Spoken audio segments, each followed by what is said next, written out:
Okay. All right. Jai Baba, everyone. Welcome back to the Tween Sahavas. We have Cathy here, who is here to talk about, her Tom Riley's book. But before we get started, I want to get everyone, an opportunity to slowly come in, but we'll also start with Baba's prayers. So, Soham, if you want to start with the universal prayer. All right. O Parvati, God, the preserver and protector of all, you are without beginning and without end, non-dual, beyond comparison, and none can measure you. You are without color, without expression, without form, and without attributes. You are unlimited and unfathomable, beyond imagination and conception, eternal and imperishable. You are indivisible, and none can see you but with eyes divine. You always were, you always are, and you always will be. You are everywhere, and you are in everything. And you are also beyond everywhere and beyond everything. Oh, it got blurry.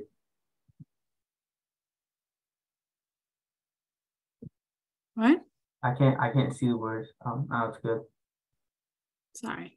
Okay, keep going. You are in the firmament and in the depths. You are manifest and unmanifest on all planes and beyond all planes.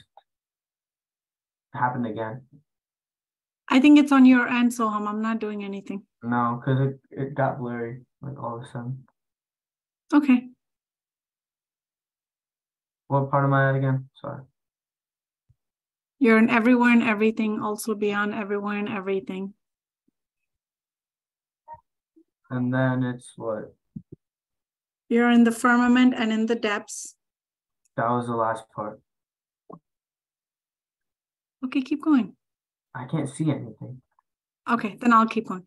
You're in the manifest and unmanifest on all planes and beyond all planes. You're in the three worlds and also beyond the three worlds. You're imperceptible and independent. You're creator, the Lord of the Lords, the know of all minds and hearts.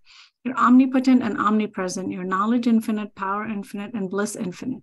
You're the ocean of knowledge, all knowing, infinitely knowing, the know of the past, the present, and the future, and your knowledge itself. You're all merciful, eternally benevolent. You're souls of souls, the one with infinite attributes. Your trinity of truth, knowledge, and bliss. You're the source of truth, the ocean of love. You're the ancient one, the highest of the high. You're Prabhu and Parameshwar. You're beyond God and beyond God also. You're Parabrahma, Allah, Ilahi, Yastan, Ahuramasta, and God the Beloved. Your name isn't the only one worthy of worship. Okay, Meher, do you want to do the next one?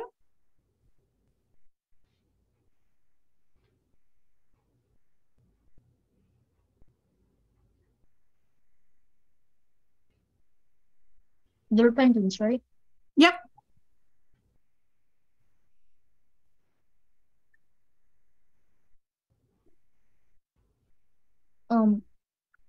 We repent, O God, most merciful for our sins, for every thought that is false or unjust or unclean, for every word spoken that ought not to have been spoken, and for every deed done that ought not to have been done. We repent for every deed and word and thought inspired by selfishness, and for every deed and word and thought inspired by hatred. We repent most especially for every lustful thought and every lustful action, for every lie, for all hypocrisy, and for every promise given but not fulfilled, and for all slander and backbiting. Most especially also, we repent for every action of wrongdoing, for every word and deed that has given us pain, and for every wish to befall us. In your unbounded mercy, we ask you to forgive us, O God, for all these sins committed by us, and to forgive us for constant failures to think and speak and act according to your will. Jibba. Jai Baba. Sahana, do you want to say the beloved God prayer? No. Yeah, why not? You're the only one there. Come on, let's say the prayer together.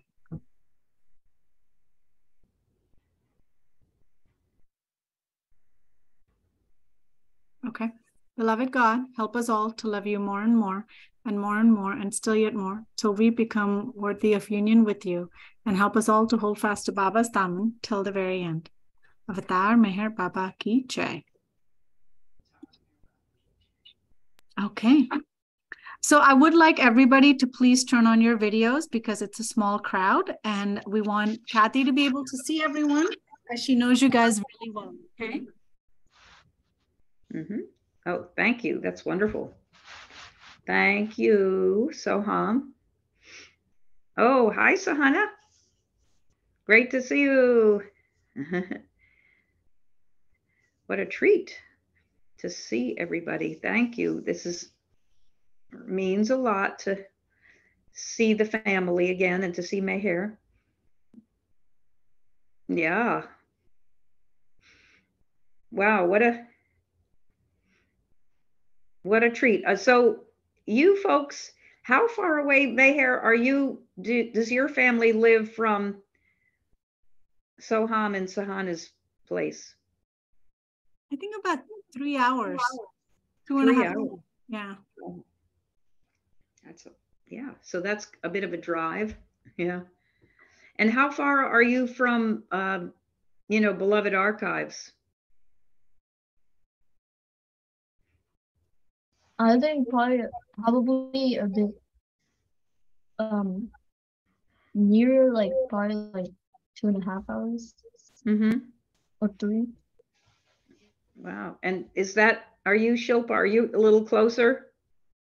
Yeah, we're about an hour, 10 minutes, depending on the traffic. Yeah. Wow. Yeah. Oh, wow. So it's so nice to be here today and to share a little bit about my husband Tom's book. So I think Soham, Sahana, Meher, do you remember? I think you've met Tom. Yeah, you've met him in the past. And you probably have seen Sahana. Are you there too? Oh, I think we just lost her. Oh, no, there she is. She's connected again. Yeah. So you probably have seen, oh, that's great. Thank you. I love to see you. You probably have seen the book that your mom and dad got that's got Tom's stories in it. And it took us many years to put this book together, and lots of people helped with editing the book. I don't know if all of you have to write essays, and you have to sort of tweak it and make it better. So about editing. We had a team of about 4 or 5 or 6 people doing that. And then we had somebody designed the book and another person did the graphics, and it just takes a lot of people. And it was over 7 years of work on and off. One of the summers, we actually were invited to, okay, do you know who Eileen and Pat Collane are? Eileen and Pat, they live up kind of north of New York City, and Patrick, the husband's mom, had a place in Ireland, and since Tom was Irish on both sides, they heard about that and they said, my mom has a cottage in Ireland. Would you like to go there and work on the book?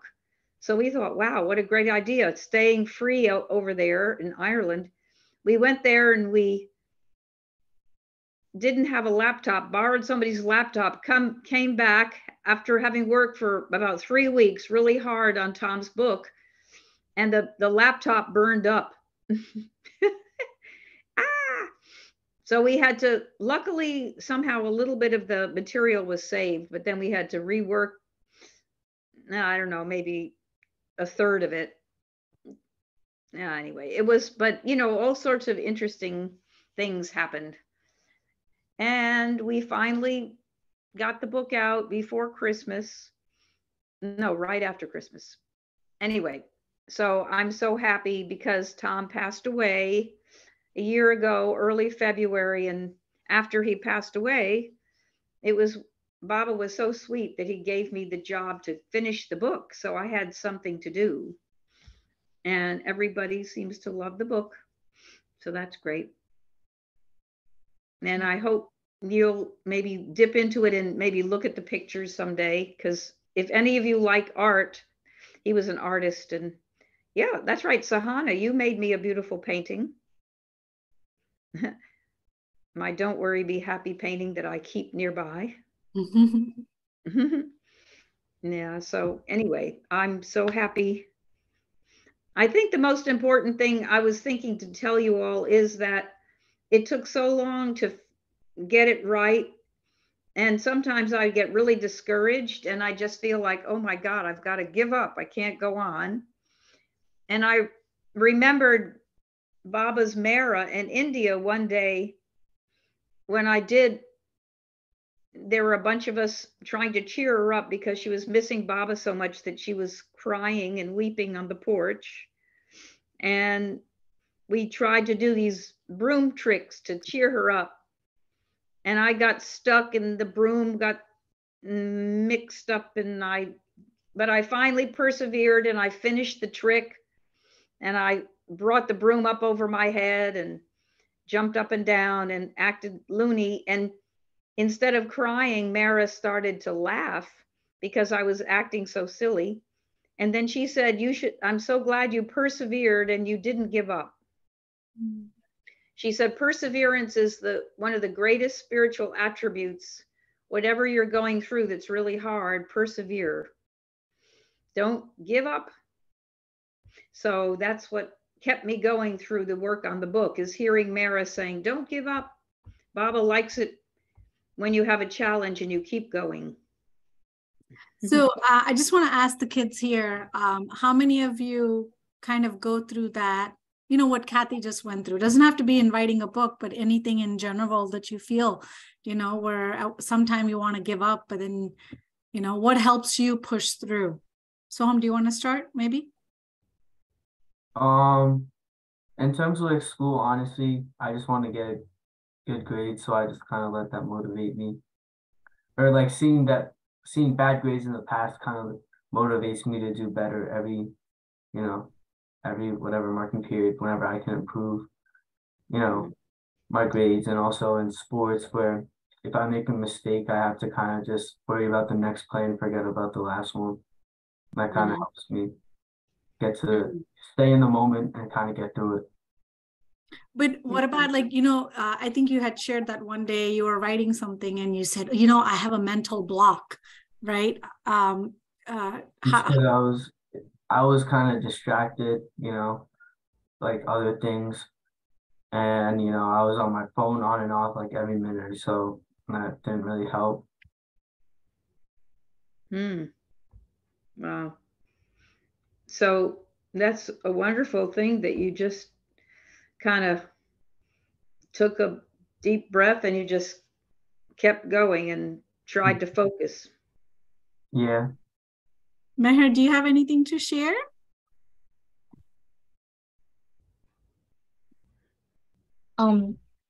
Not much really, but like maybe sometimes when I get late for finishing assignments, I get nervous, but then like Baba helps me to complete it. So how does Baba help you? I'm curious. I guess it's like last minute times, like Baba just saves me. Like he helps me think. Cool. So Sahana has been having some technical issues. So she's in the room with Soham. Sahana, can you share how you have any instance where you persevered? And why don't you sit next to Soham so Cathy can see both of you on the stool?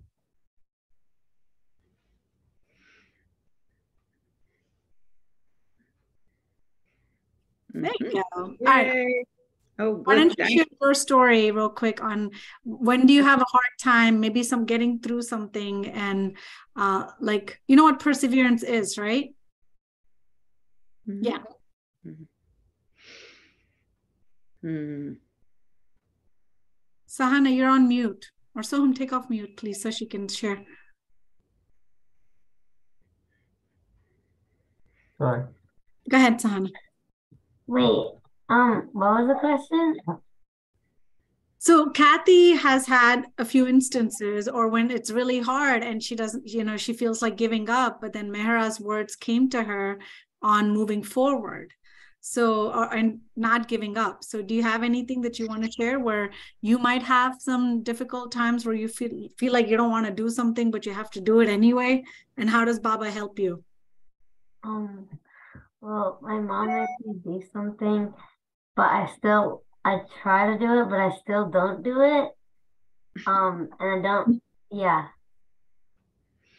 But then, And then she makes me do it yeah, in the end. So, but then it must be a lot of that must be That's true. school, which is not always her, but your teachers must give you assignments. yeah, it's like from this tutor thing. Say that again. It's from this tutor thing. Oh, okay. Yeah. Okay, cool. So Mhm. Kathy, go ahead. Where should we start? So I guess the point is don't give up, right? Yeah. And Sahana, you may want to sit closer because we're going to be reading and watching stuff. So sit on the stool next to Soham, please. Okay, so Kathy, where should we start? Do we want to start with the one of the first stories? Yeah, sure. Okay. Let's see.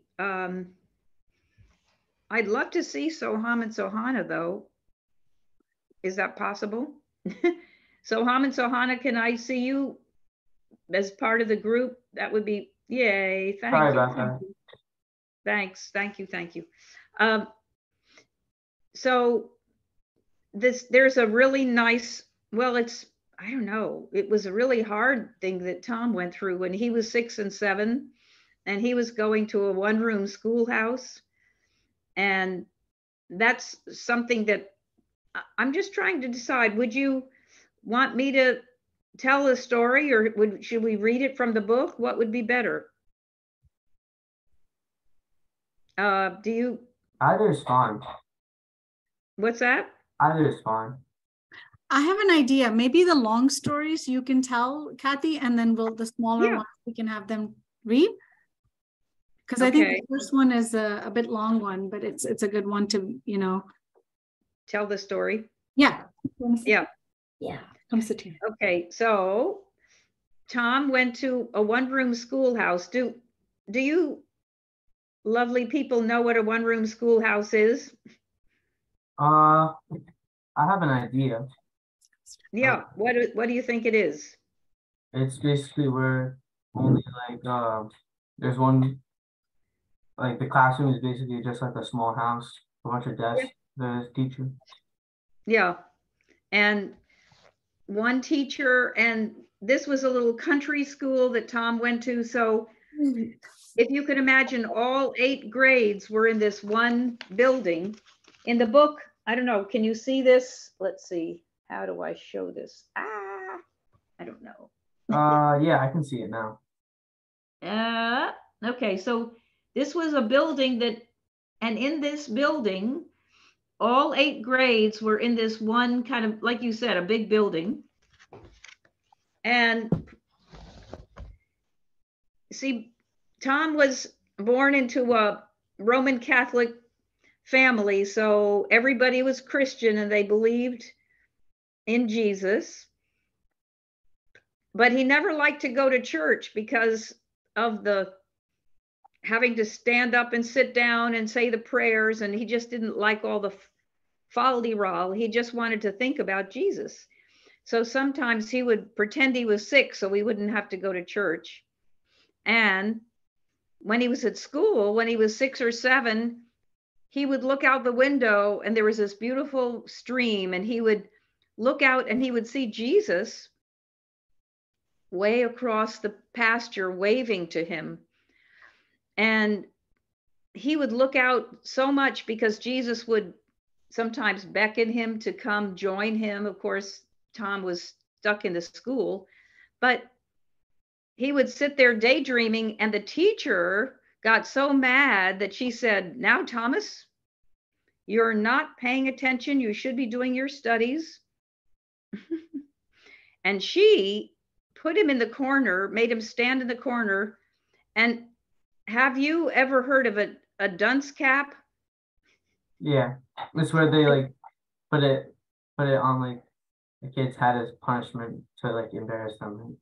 Exactly, embarrassment. So she would make him stand in the corner and she put a dunce cap on his head, thinking he wasn't paying attention to his schoolwork, but he was sitting there looking at Jesus waving at him. So that's one of his stories from his childhood when they still had dunce caps. And that's, you know, can you imagine how embarrassed he was? But she had no idea that he was having a beautiful inner experience. Anyway, that was one of his childhood stories. And sometimes he said he would go off and behind a tree or a bush and he would just cry thinking about Jesus, because I don't know, Sahana Meher, I don't know if you know about Jesus and how he suffered so tremendously. And you know the story about his crucifixion. So Tom would sometimes just weep as a little boy thinking about Jesus and how much he suffered. So ever since even childhood, he was very sensitive to Jesus' suffering. Anyway, you know, one of the most amazing things that happened, this is about 4 years ago, Tom's best friend from childhood came to visit. Tom and he had grown up together from about ages 7 to about, through high school. So his friend Al came to visit, and when Tom told him that he sometimes would think about Jesus and weep, all at once his friend Al, they were sitting there at the breakfast table, and Al, they were in their 80s. Al just started weeping because he loved Jesus so much, and he had no idea that his friend Tom, when he was 9, 10, 11, was weeping about Jesus' suffering. You know, I think when we're younger sometimes and we have really strong feelings, our friends may not know how strong these feelings are, you know? So that was one of my most touching moments when his old friend visited here. Anyway, Tom was a great storyteller, and I'd ask Shilpa if she would play some of the little snippets, I call them, from a talks that Tom gave at the Baba Center. And the first one is about the first people he went to visit who were Baba leaders in the New York City Baba group, and that was a German couple called Fred and Ella Winterfeld. And so when Tom told this story, he would always use his German accent because they were Germans. Okay, I'm going to be playing it right now. Give me one second.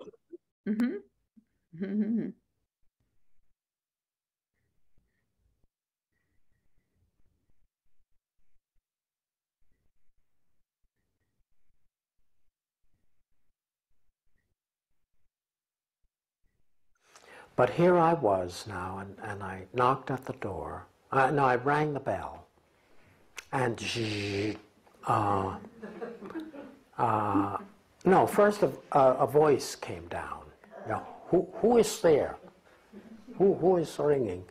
And I gave my name, and what is it you wish? I've come to hear more about Meher Baba. Oh, boy, she is coming. Someone is here to hear about Baba, please. Then the thing came, and I went up. And when I got to the apartment, this was like a 4-story brownstone. It was actually an elevator, and I went up. And Ella was very excited and very happy because something had just happened that very day that was astounding.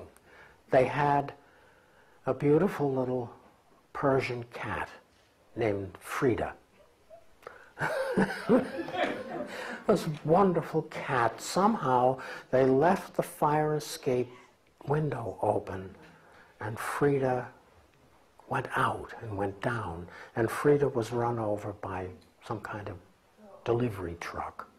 And Fred was heartbroken. Ella was telling me this. Fred was heartbroken. This was only about 2 or 3 days ago, and Frida and Fred were very close. She was so lovable.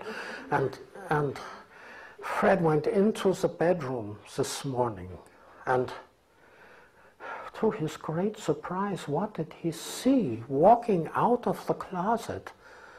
But Frida, like this, a beautiful Frida was heading, and she looked at Fred and smiled and said, "Don't worry, Papa.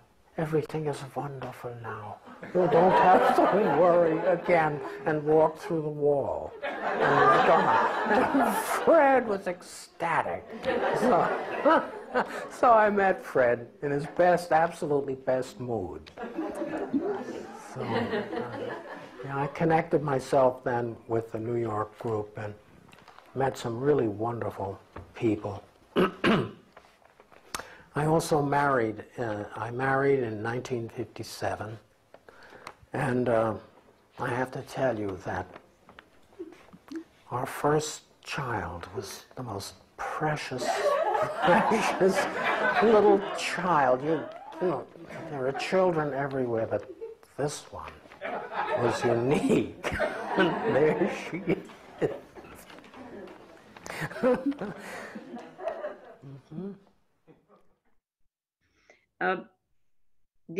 Here's another wonderful story from being with Baba at the Baba Center in 1958.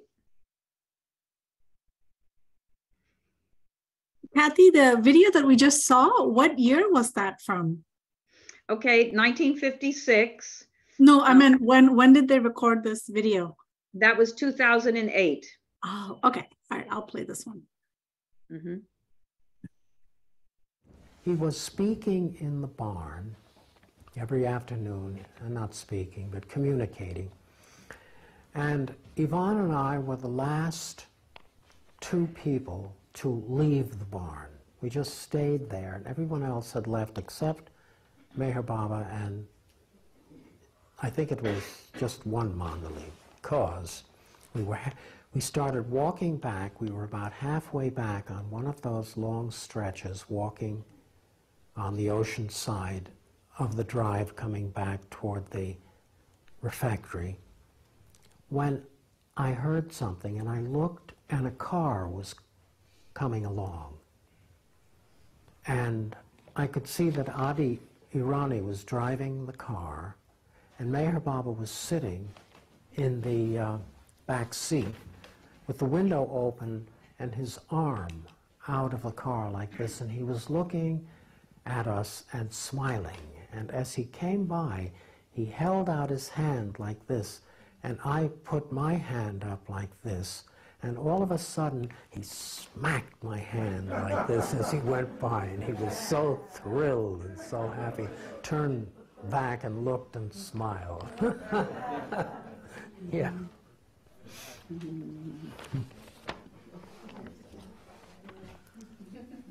Shilpa? Yeah. And there was another occasion.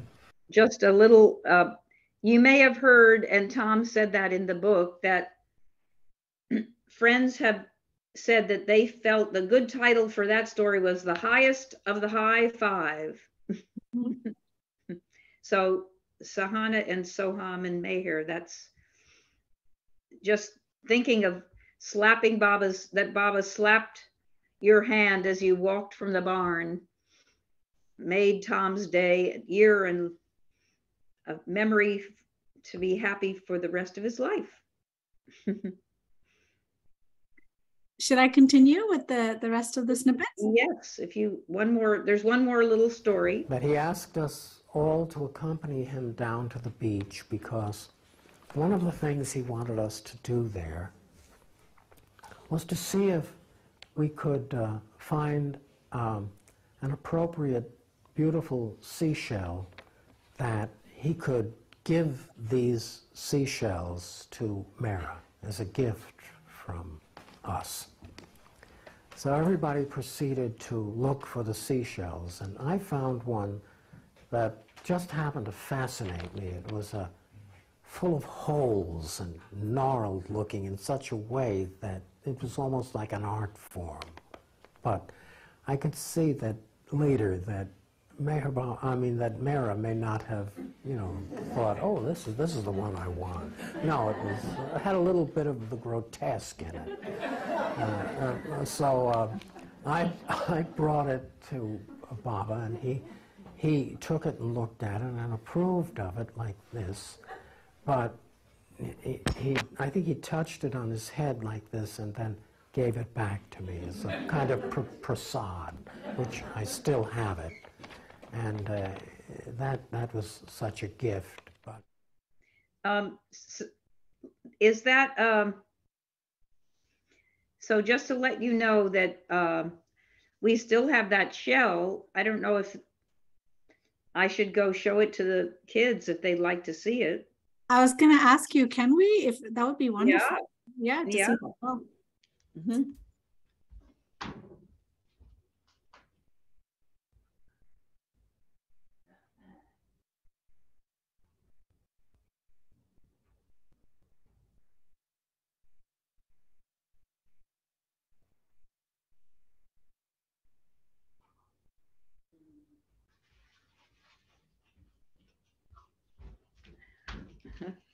So this beautiful shell, as Tom has said, later he thought about it and he thought it's not such a beautiful, let's see, how can I show this? It's not, you know, something that's perfect and very, you know, it was full of holes and it was very, well, Tom thought it was kind of very artistic in a way, you know. To him, it was kind of an interesting looking shell. Mm-hmm. And it's really pretty small. Let's see if I can show it in, anyway, it's, anyway, it's a small shell, but Baba took it and touched it to his forehead and then touched it to his heart. And then he gave it back to Tom, and Tom was at first very disappointed that Baba wasn't going to give it to Mara. And then as he walked back into the center, he was just so touched that he realized that it was a gift that Baba had given him. And he has it, of course, to this day. Tom had such a great sense of humor. When he would tell the story, sometimes he would say, yes, and I sold that shell for $37,000, you know, and then everybody would go, and then he would produce the shell and, you know, everybody realized he was joking about it. All right, I'll share the next story. There's one more story about Baba in the barn. This was the last day of Baba's being here on the center. And we were all gathered together in the afternoon, in the morning at the barn. And Baba said that he wanted Harry Kenmore. Dr. Harry Kenmore was a chiropractor from New York. And Harry had a very commanding, a profound manner of reciting the Master's Prayer. And Baba said, Harry will recite the Master's Prayer. Everyone will stand, including Meher Baba. And as soon as Harry has completed the prayer, half the people here will, in an orderly way, go out through those French doors, the main entrance into the barn. And then when those people have left, the next half will, in an orderly way, make their way out, like this. So Harry, should I talk like Harry? Harry stood up, Baba stood up, and everyone else. And Harry began to recite the Master's Prayer. O Parvardigar, the preserver and protector of all. And this went on in this kind of tonality. And all the time this was going on, Baba was standing there, and I want to tell you, there wasn't one part of his body that wasn't in motion. And at the same time that this motion was going on, his eyes were 100 places at once, looking at all of these 350 people. His eyes were everywhere. And then as soon as that, and I felt something so profound coming up out of my heart that I could barely breathe. I thought, something's going to happen to me. That's how powerful the experience of that love was. So when that ended, Baba sat down, and in an orderly way, the first group made its way out. I was in the second group, and I was eager to get out so that I could find an appropriate place where I could be right next to the path as Baba passed by. So I was eager to get out, but all of a sudden, here I found myself directly right in front of Mayor Baba as he was sitting in the chair like this, and I was right in front of him, and it was startling to me. And he was looking with a very serious and piercing look right into my eyes like this. It was overwhelming, staggering to me like this. And after a certain point, I thought, I can't stand it. He went like this. Well, now it's my turn to get up and go. And when he did this, I quickly got around him and headed out toward the door. And as I reached the door and looked back, there was another individual right in front of him. And he was doing the same thing to that person. The person was like... But I did get to find a great spot. And then the last time, we all accompanied him to the Wilmington airport, and that was his farewell. And that's the last time I saw him until 1962.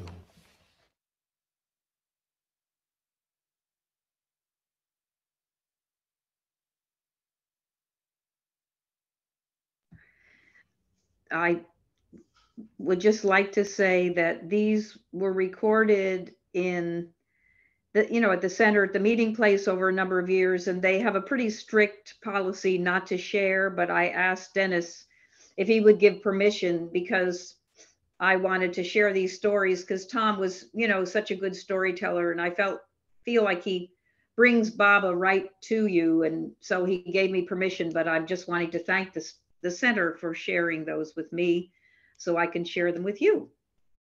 Awesome. I was wondering, Cathy, do we want to talk about his experience, the story you had about, enlisting in the Army? Because wow. That would be a cool one to share. Tom and all the fellows in his grade were put on buses from their area, from Woodstock, Kingston, the whole surrounding areas, and then they were bussed up to Albany to a big medical complex because it was before the Korean War, and I think the U.S. Army was starting to enlist the high school boys who were about to graduate to send them to the Army to fight in the Korean War. And Tom tells how when they got to this huge medical complex in Albany, all the boys were told to take everything off, and they had to stand completely naked in these lines waiting to be checked for this and that medical test. And Tom said it was totally humiliating. I mean, can you imagine all these young guys completely naked in these lines? And he said there would be nurses, women nurses, like walking in, through the huge big room there where all the boys were told to strip naked. Tom said it was so humiliating. They were given a bag to put their clothing in. So at least he said that they could, put it in front of their private parts, but you still had your hiney showing in the back, He loved to use the word hiney. So, so poor guys, and Tom being one of them, and then hours of this test and that test. Finally, Tom is standing in front of some officer who says, "Well, Tom, looks like you've passed all the tests. How do you feel about going into the Army?" So Tom says, the Army's not for me. I'm not interested in going into the Army. And the officer says, well, why is that? Is that so? Why is that so? And he said, I don't like the idea of killing. And his brother, his older brother, had been in the Second World War.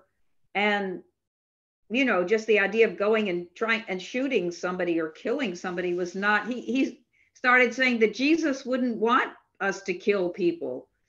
And the man sort of frowned and said, well, why don't you go see the psychiatrist? And you talk to the psychiatrist about this. Go up to that second floor. There's a line of boys. And Tom, you go up there and stand on that line and you see Dr. Shapiro, the psychiatrist. He goes up and stands on this line. Again, all the boys are completely naked with their bags, you know, in front of them, nurses walking by. And Tom said that there was a boy in front of him, an overweight boy who was like extremely nervous, who was called in. And when he came out, Tom was called in, and one of the parts of the story that Tom relates that was quite disquieting and uncomfortable was he goes and sits down in this armchair, and the chair is kind of moist because it's where the boy before him had sat down naked, and now Tom was in this armchair, in this oak chair, completely naked. And the psychiatrist starts grilling him with all these questions. What is this about not wanting to go into the Army?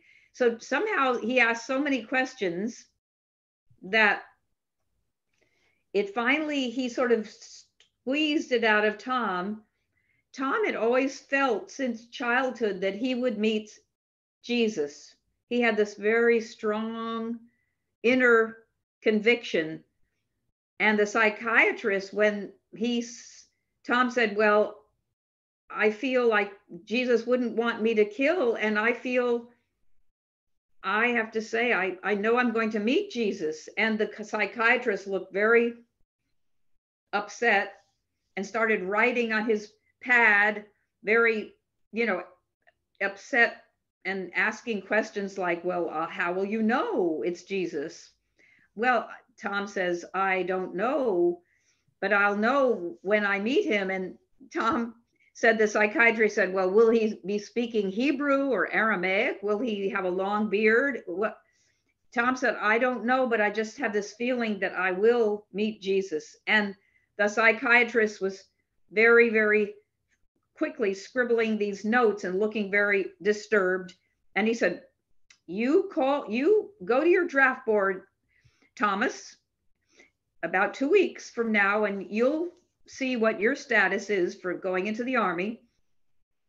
2 weeks later, he goes to Kingston and asks, I'm Tom Riley. I'd like to know my status about going into the Army.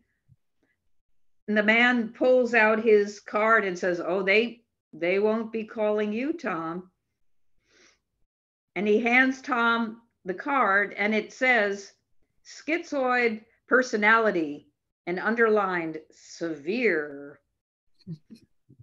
Tom was, because of that honesty at the draft board, actually relieved from going into the Army. And he has shared that he was very, in a way, very fortunate, because 2 of his closest high school friends went to Korea and were enlisted into the Army and actually were killed in the Korean War. And Tom has shared that story in his book by saying, Mayor Baba must not have wanted him to end his life at that time. He was very fortunate. His life was spared so that he could actually meet the avatar of the age. Yeah. No, that's beautiful. I was wondering, do we want to share the, actually, I want to stop real quick and ask the kids, do they have any specific questions to you at all? Soham, anything you want to ask? You know, because I know one of the things is the whole drug, right, scene that was happening because in Woodstock, etc. So maybe we should share that story and have somebody, like, maybe they can take turns reading that. What would you think? That would be, yeah, interesting about the yes, when Soham and Meher and Sahana, do you know the story about Tom and the drugs? Do you know that story? I don't exactly remember it, but I know that I've heard it before. Here, while I'm sharing screen, so tell me if you guys can see it and then start reading a little by little.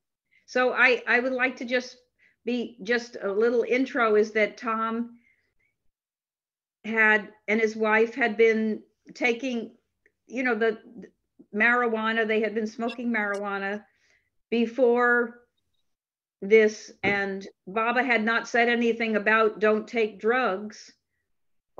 So when he but the word had gone ahead that Tom was smoking marijuana, and so Baba took care of it, and this is the story about how that happened.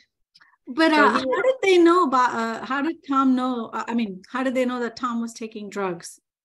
There's a funny story that he went to book passage on a ship to go to India. He was actually going to try to book passage on a ship. He went to New York, went to see Adele, one of the Baba women, the older members of the group. And very innocently, Tom invited Adele, who was a very straight nurse, to turn on with him and to smoke some marijuana with him, which, of course, when people hear that story, they knew Adele, they would laugh because she was so straight and she would have never taken drugs. Tom basically asked and she said, no, thank you.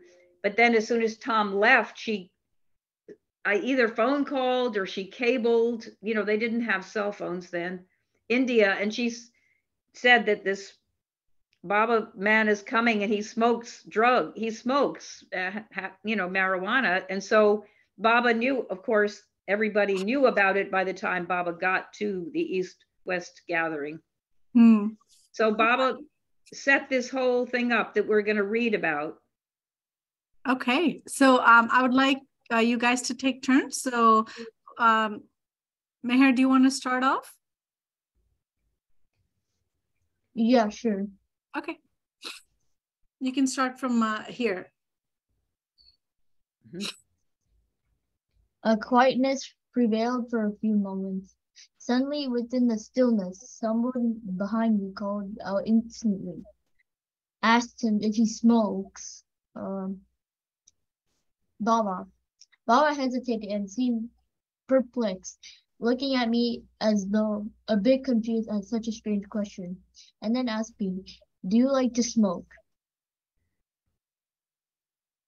I had given up the smoking of tobacco when I was 20, but really, if marijuana or hashish were not available to me, I would smoke a tobacco cigarette.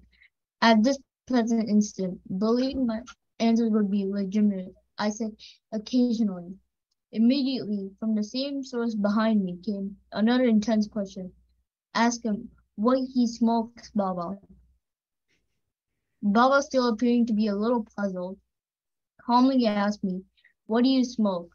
My eyes meeting his, I said, "I smoke hemp, Baba." There was an instant chorus of loud negative emotion from the crowd. Baba raised his hand for silence, which was instant. He looked gently yet seriously into my eyes and said peacefully, "It's best if you don't smoke anymore. Smoking is very bad for you.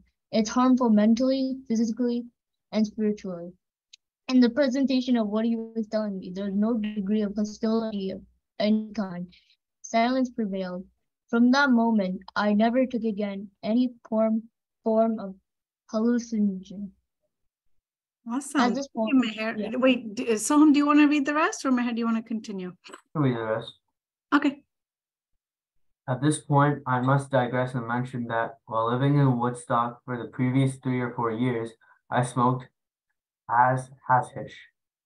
I had given up the smoking of tobacco But a few years later, when married and living in Woodstock, my wife and I found ourselves as part of a social ambience in which hallucinogens prevailed.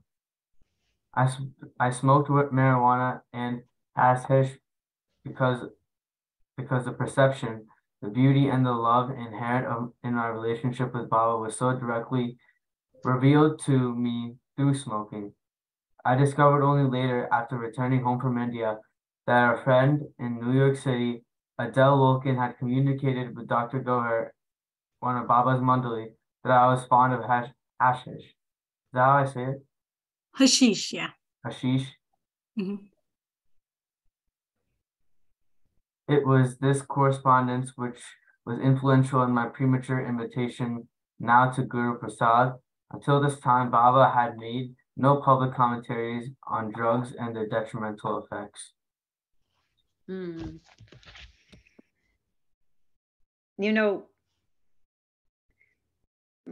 it was interesting that in putting together these stories, well, there's an amazing later story.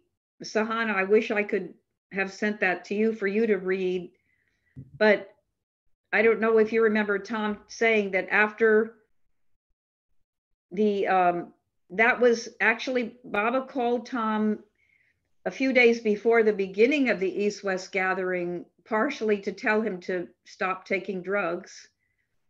But right after this, there's an incredible passage in which Baba is, I don't know if I should read it or not, but just Baba all at once began talking to Tom about the importance of the supreme need of identifying with God's reality. Through his gestures, he conveyed the solitary urgency of surrendering all the attachments, the impressions, the desires, the wants overwhelming our consciousness. And he became more and more serious. And he, at a certain point, said to Tom, you have to love so much that all this world you see around you becomes completely unreal. When he said that, Tom heard himself cry out, "Oh God," and he fell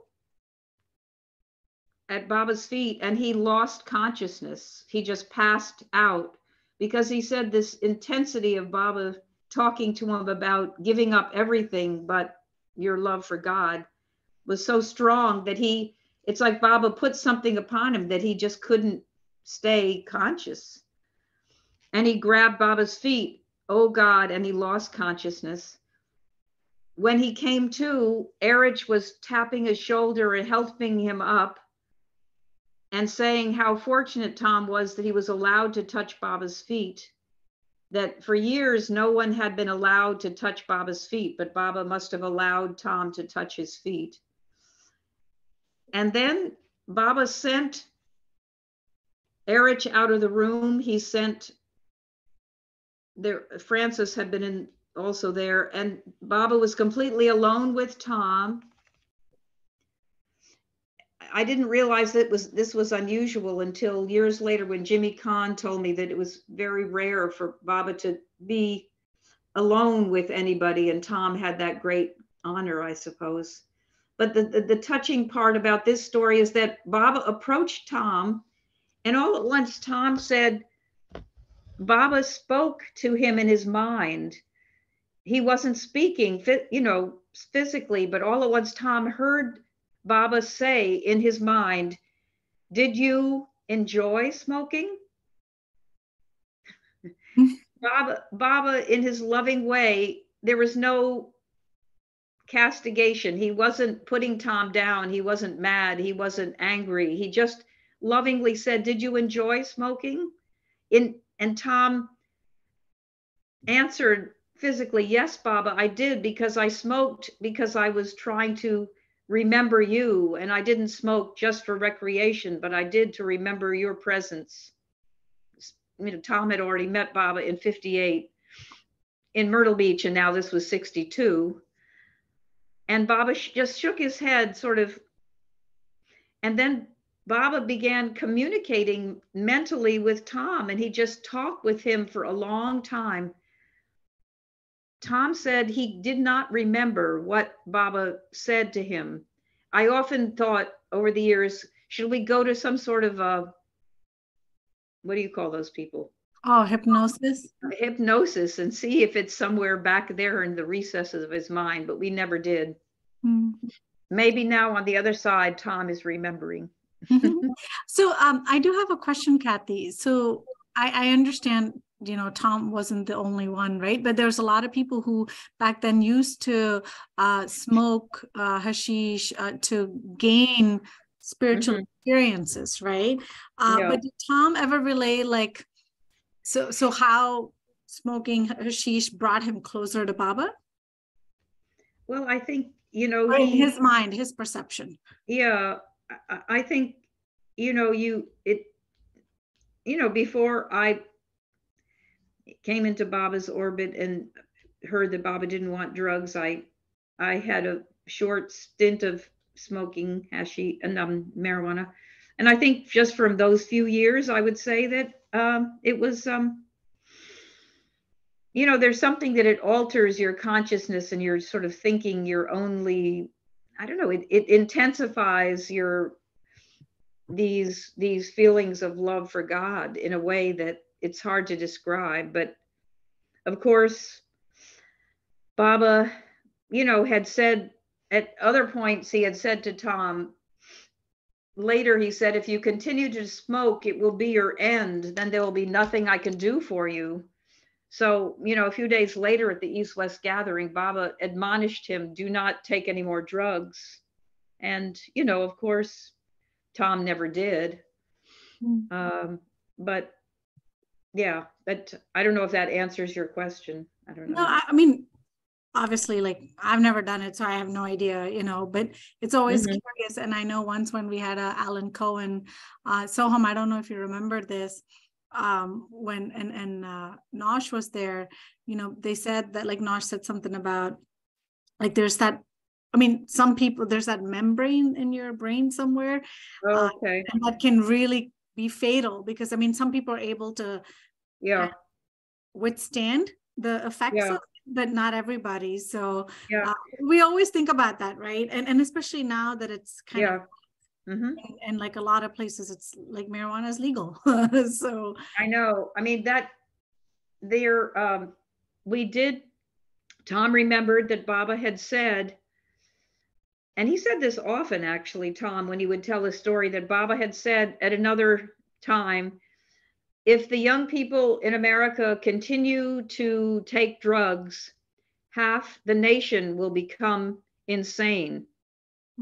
I mean, that's a pretty powerful statement. And so because Tom had said that, and I wanted to make sure that this was true, you know, if you're going to write something that powerful in a book, that half the nation would go insane if they continue to take drugs.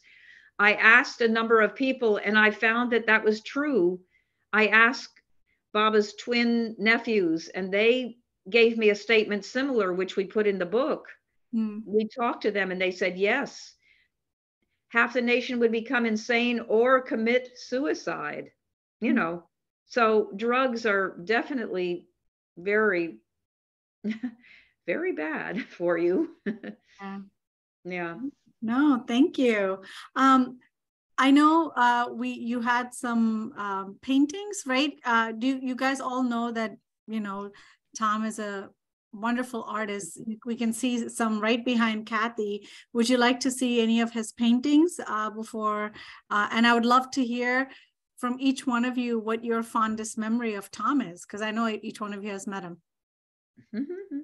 Oh, wow. Yeah, I'm going to see if I can.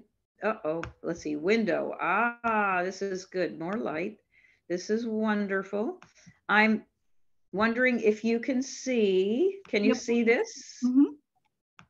Okay.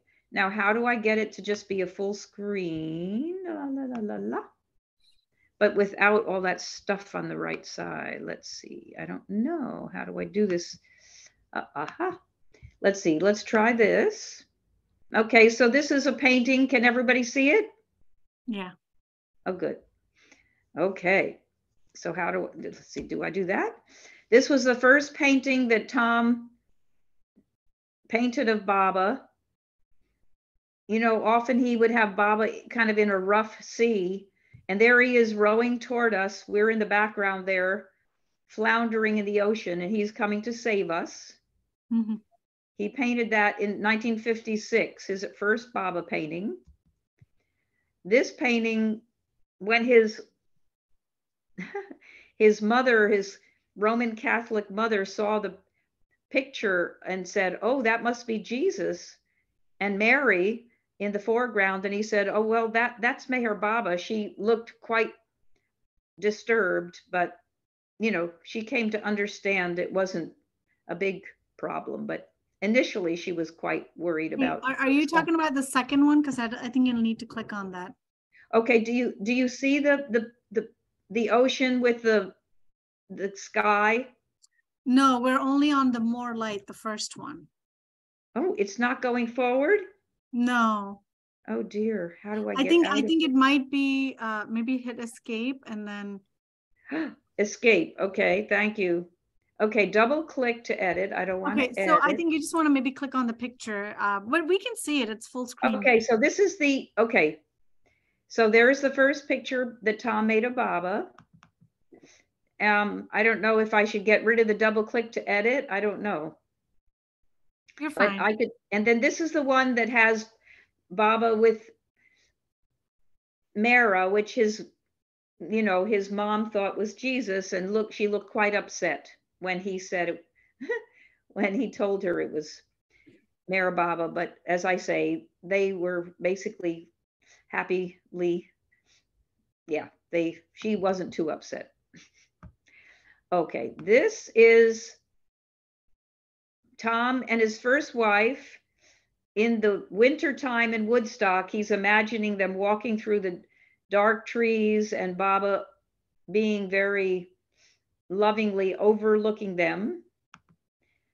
And Tom would imagine himself following Baba up the wintry mountain. So Baba in the red jacket and Tom following. That's called following the friend. Tom had 2 children. So this is his, he imagined Baba baptizing his son and his daughter. So that's right, Soham and Sohana and Meher and Shireen. So in both of your families, you've got a boy and a girl. So that could be Baba baptizing you. Here we have Baba coming to the rescue as the devotees are floundering, and you can see there's a shark in the foreground. If you see those fins, they're in very big trouble, except Baba's on his way. There's Baba with one of his children, devoted children. That must be all of you. And the treasure chest, Tom said, was the treasure chest of love. This was one of Tom's favorite paintings, Baba off the Irish coast. Tom was Irish on both sides. And Tom said he imagines that he is the young man in the blue shirt who's just managing to climb aboard. This is called The Dance of Life. Again, Tom painted Baba in Ireland. This Tom painted when he heard that one of his relatives was going through a really rough time and had a serious problem. And he painted this picture of Baba with his hand in his, his relative's hand holding Baba's hand. And the lion was sort of it's like a symbol of the difficulty that the boy was going through, but he was within Baba's guiding care. This painting was very meaningful to me because I went through a very, very hard time when I had to go be with one of my uncles who was dying in a foreign country. I had to go to Israel where my uncle was, and I didn't know Hebrew. And it was a very difficult time. I was the only family member who could go. And I kept saying to Baba, praying to Baba, please help me through this rough time. And when I got home, I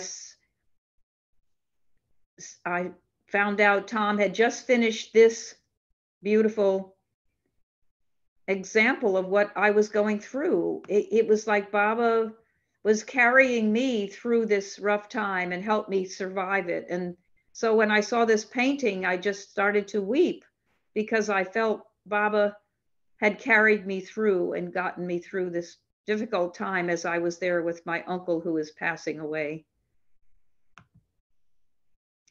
This actually it's sadly, it's been cut off, but Baba, is called Panning for Gold, and Baba is holding a pan with gold in it. Tom said, we are the gold, and Baba's turning us all into precious gold. And this painting is called Risking Everything. And friends in California who live near Yosemite bought the painting and said, they called it Baba climbing El Capitan, which is one of the big mountains there that people do climb in Yosemite. This one is called Burning Your Wants. Baba's coming to help us burn our wants. The Dooney. And meeting in a sacred place. I always imagine after Tom passed that here he is coming, running into Baba's arms. And more light is filling his being. Oh, so that's what, thank you. That's wonderful to share that.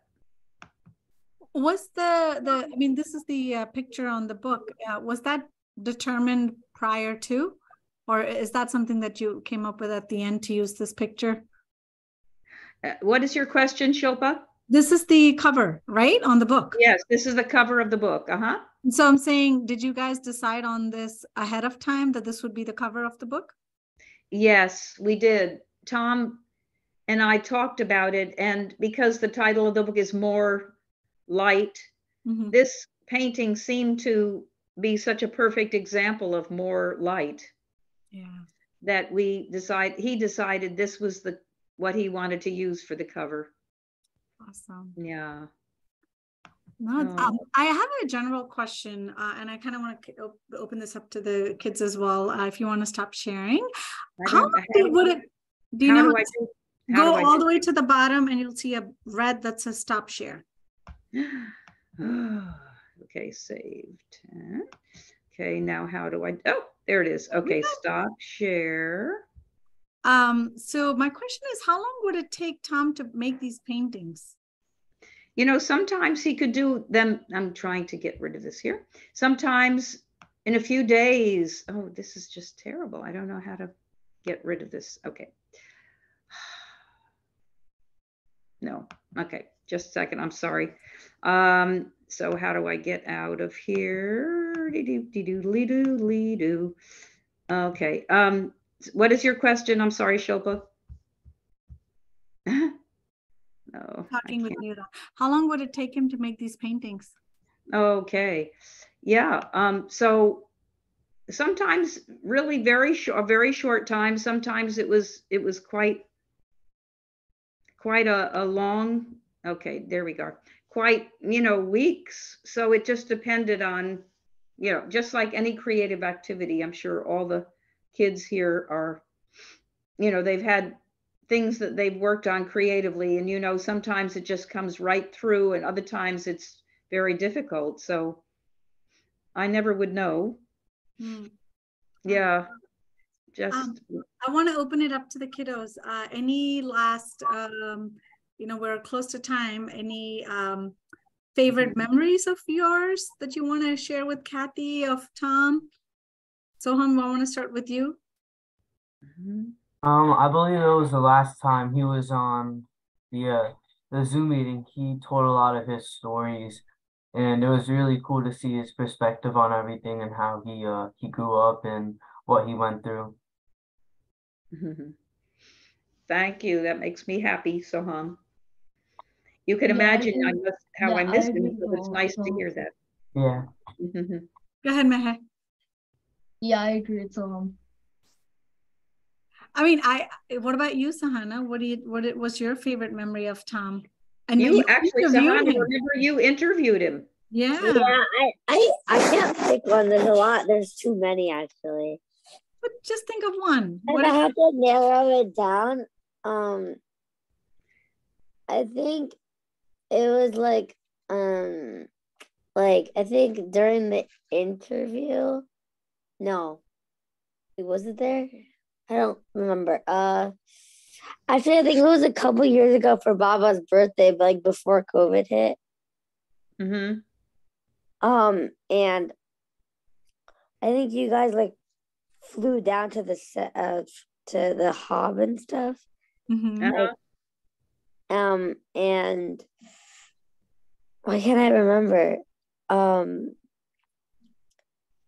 And like there was like this I think he made this really funny joke or like so it would, and I couldn't like help laugh. I couldn't like help but laugh because no one was laughing, but I thought it was like hilarious.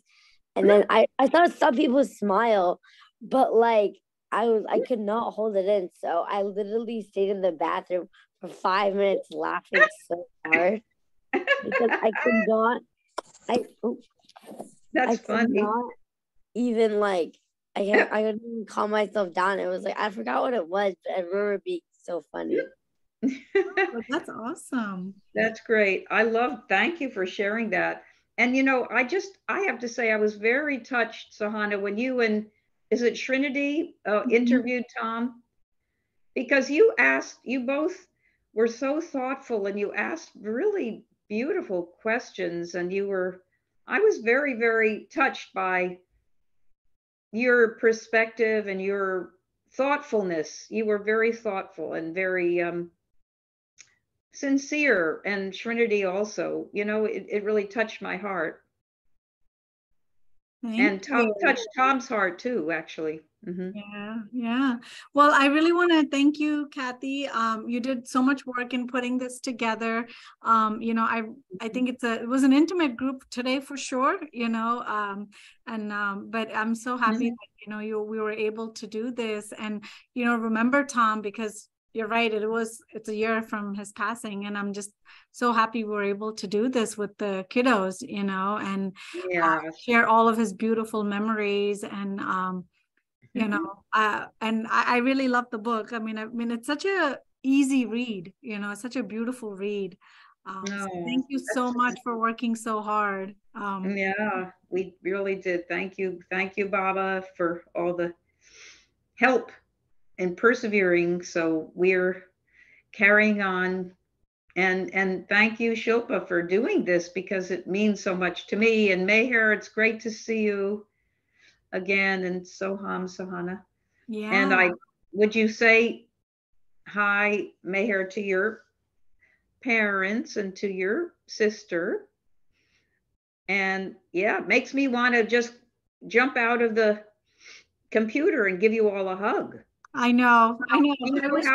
Does anybody have a special way we could do that? No teleporting just yet. Somebody will come up with it, I'm sure.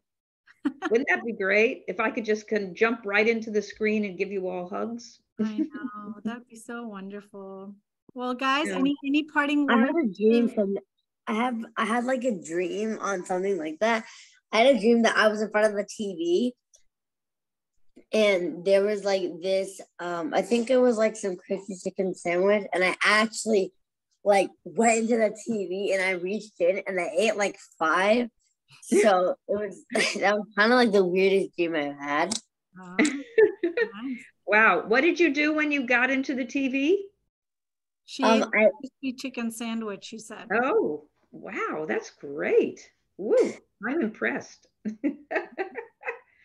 Oh, thank you so much, Cathy. Yes. Any words for Cathy, Soham, Meher? Thank you for coming. It was really interesting to hear a lot about the book and Tom's life and his stories.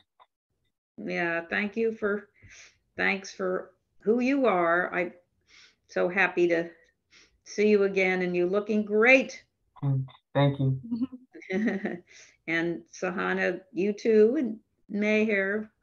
And is there a way to drag Shireen in so I could just see her for 3 seconds? Aw. Or do you think, is that not possible? Meher, you're speaking with mute on. Yeah, it's not possible because she's Ooh. still working. Working away. Okay. Love to her and love to you all. Thank you. Thanks a Thank you, million. Kathy, Jai Thank you for Baba. sharing your stories with Tom. Oh, look, Meru says hi too. Oh, look, who's that? That's our Mira. puppy. Say hi. Wow. Is she a she? It's a A boy. boy. Oh, he's a he. He looks, I think, isn't he bigger than last time I saw him? Yeah. Yeah. He's Oh, he's very, really putting his palm. oh, good. Does he want to say something about Tom? What do you want to say? He's the quiet one in the house, Kathy. Oh, Everybody- okay. He's Thank giving you a so little, much. Yeah. oh, he's smiling. He's smiling. That's good. Okay. Yeah, until he does this. Whoa.